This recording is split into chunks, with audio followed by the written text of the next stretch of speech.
Hello दोस्तों, मैं दिलीप कुमार यादव। आप सभी लोगों का ऑप्टिमम एजुकेशन गाइडेंस पे स्वागत है। आप सभी लोगों को गुड इवनिंग, नमस्कार।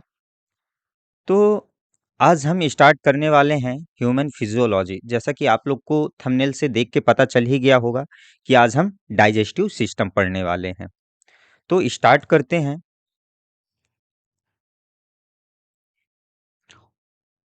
तो हम देखते हैं कि जो हमारा पाचन है, तो भोजन का पाचन कहाँ से स्टार्ट हो जाता है? मुख से स्टार्ट हो जाता है। कहाँ से? मुख से। ठीक, मुख गुहा से। राइट।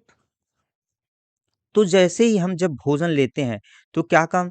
सबसे पहले तो दांत। दांत जो होते हैं वो क्या करते हैं? भोजन को पकड़ने का काम, फिर वहीं से वो उसको कट करेंगे। तो जो अपन अगर टीथ की बात करें, तो टीथ को क्या बोलते हैं? टीथ को हम द्विदर्ती भी बोलते हैं। द्विदर्ती क्यों बोलते हैं? क्योंकि क्या होता है कि जब हम 6 से 7 वर्ष तक रहते हैं तो क्या होता है? पहले दूधिया दाँत आता है। दूधिया दाँत के एक-एक गिर जाने के बाद फिर क्या होता है? परमानेंट दाँत आता है। तो इसको हम क्या बोलते हैं? टीथ को क्या बोला जाता है? द्विदर्ती बोला जाता है। डाइफायोडोंट बोला जाता है।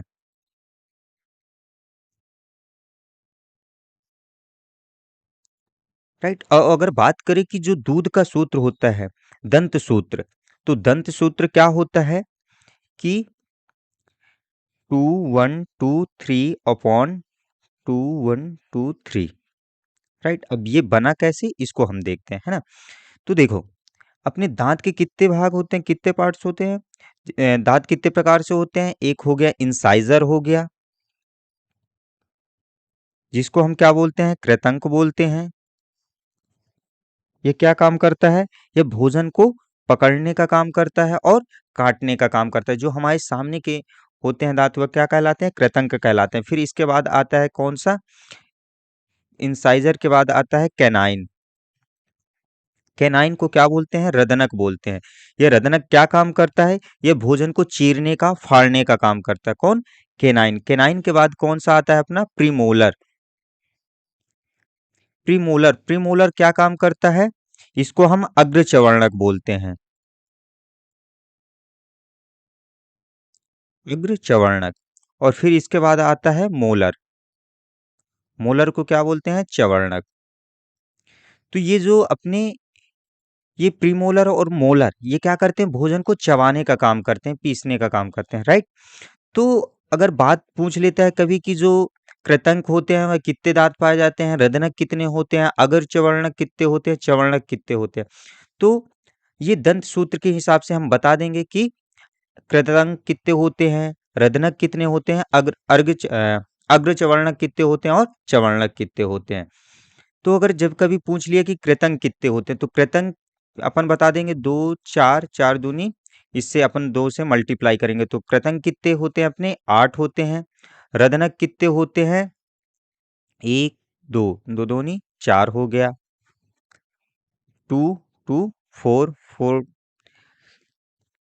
इंटू टू हो जाएगा कितना? 8, 8।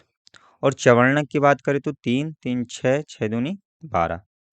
अब गिनती कर लीजिए कितना आ जाएगा?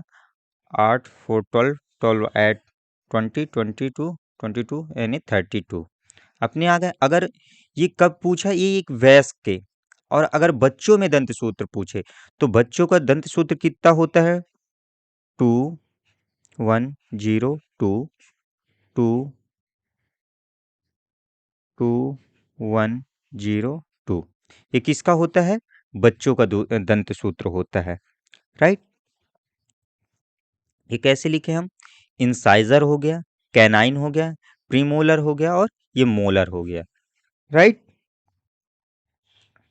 तो दांत तो समझ में आ ही गया। और पूछ ले कि स्थायी दांत कितने होते हैं, तो स्थायी परमानेंट जो टीथ होते हैं वह कितने होते हैं? 32 होते हैं। और जो बच्चों के 6 से 7 वर्ष तक की एज में कितने दांत होते हैं? तो 20 होते हैं। राइट। चलो अब अपन बढ़ते हैं अपने डाइजेस्टिव सिस्टम की ओर आते हैं। तो अपन क्या किए कि सबसे पहले मुख से, यानी कि सबसे पहले भोजन लिए, तो भोजन लिए तो कहाँ गया? मुख में गया। राइट। तो मुख से ही अपना हमारा जो पाचन है वह स्टार्ट हो जाता है। तो क्या होता है? मुख में क्या पाई जाती है? लार पाई जाती है, सलाइवा। तो सलाइवा में कौन सा एंजाइम पाया जाता है? Ptyalin enzyme. तो टाइलिन एंजाइम वह क्या करता है कि कार्बोहाइड्रेट का वो क्या करता है, पाचन करता है। तो टाइलिन एंजाइम अपनी मुख में कौन सी पाई जा टाइलिन एंजाइम होता है। टाइलिन एंजाइम किसका पाचन करता है, कार्बोहाइड्रेट का।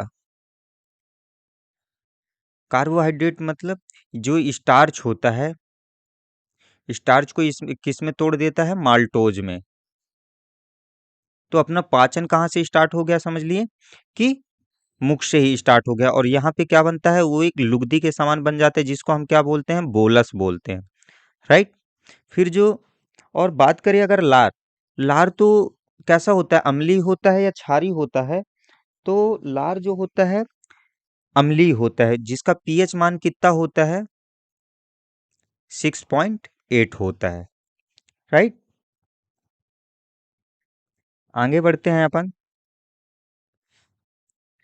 तो ये जो बोलस है, बोलस अब क्या करेगी, ये ग्रास नली से इसोफेगस से होता हुआ कहाँ जाता है, स्टमक में आता है। तो ईसोफेगस में जब आता है, तो क्या ईसोफेगस में कोई ग्लैंड पाई जाती है, कोई पाचक ग्रंथि पाई जाती है। तो ईसक ईसोफेगस में कोई पाचक ग्रंथि नहीं पाई जाती है।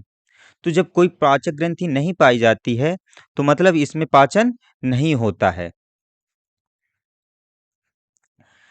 तो अगर कभी पूछता है कि पाचन किस में नहीं होता है, तो अपना पाचन किस में नहीं होता है, ईसोफेगस पे नहीं होता है, क्योंकि वहां पाचन ग्रंथि, कोई भी पाचन ग्रंथियां नहीं पाई जाती हैं। फिर जो अपना बोलस है वह कहाँ पहुंच जाता है, अमाशय में पहुंचता है, स्टोमक में। तो स्टोमक में क्या होते हैं कि HCl यहाँ उपस्थित होता है और जठर रस, गैस्ट्रिक जूस पाया जाता है। कहाँ, स्टमक पे। तो ये जो अपना HCl है, HCl क्या काम करता है, ये तो सबसे पहले भोजन को सड़ने से बचाने का काम करता है। क्या करता है, भोजन को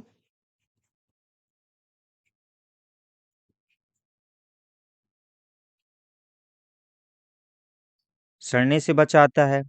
और क्या करता है, जो अपना कॉम्प्लेक्स पार्ट होता है ना, कि जो कठोर भाग, जो जटिल भोजन होता है, उसको क्या कर देता है, वो सिंपल में कन्वर्ट कर देता है, मुलायम कर देता है।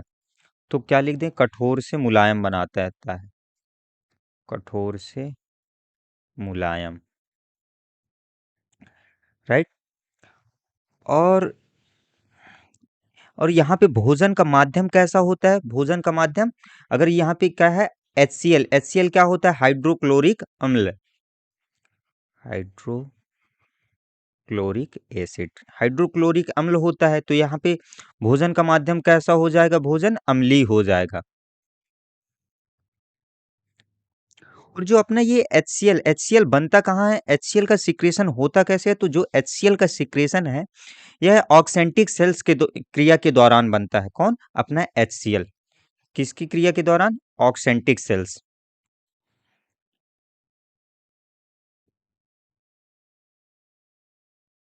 ऑक्सेंटिक सेल्स,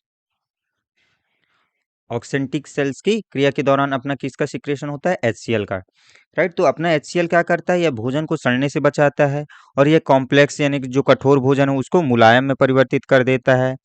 और यहाँ पे भोजन का माध्यम कैसा बना देता है, अम्लीय बना देता है। अब सोचो, यहाँ पे पूरा क्या है, अम्लीय है, राइट। यहाँ पे क्या है, पूरा अम्लीय वातावरण है।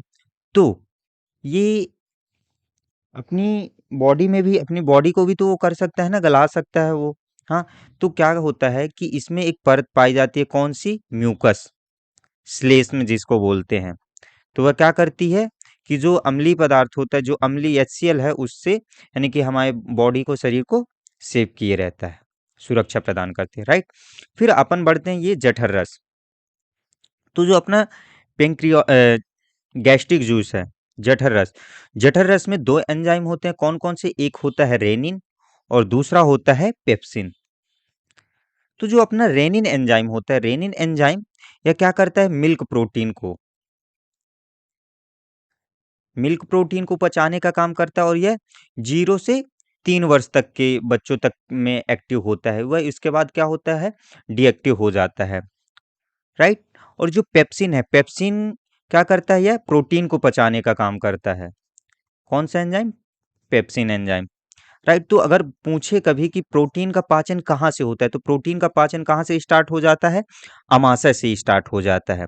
अब यहाँ पे क्या हुआ कि बोलस आया था, तो जो अपना बोलस आया और अपना HCl मिला और जठर रस मिला, ये तीनों मिलके क्या बना देते हैं? काइम बना देते हैं।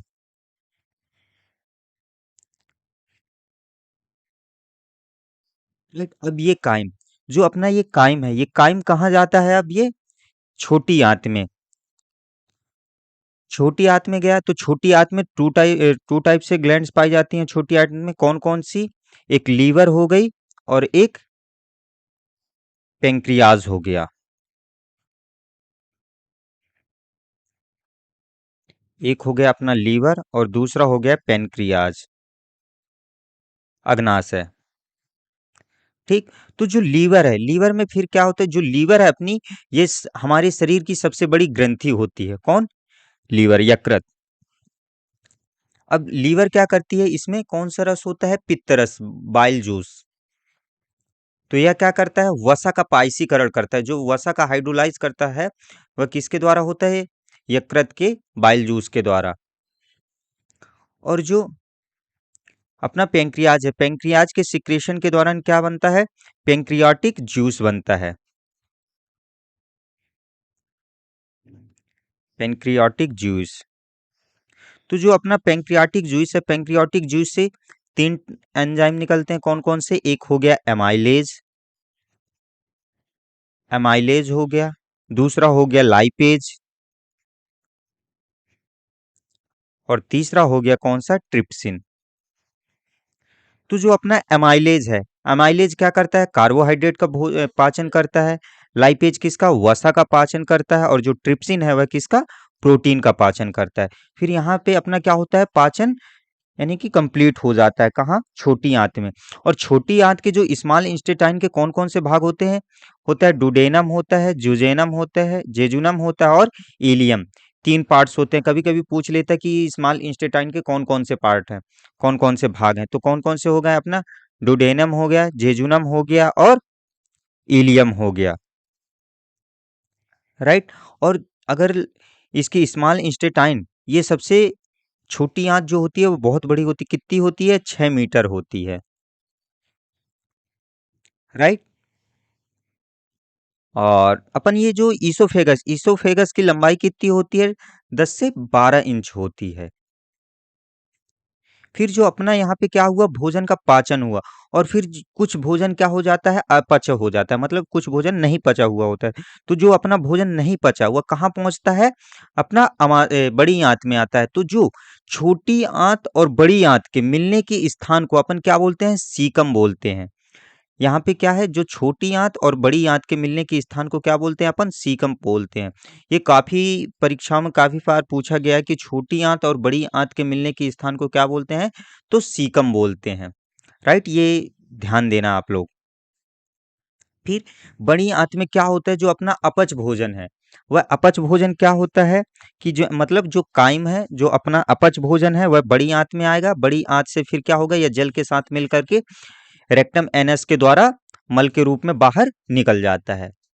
तो अपना ये इतना आप लोगों को समझ में आ गया होगा।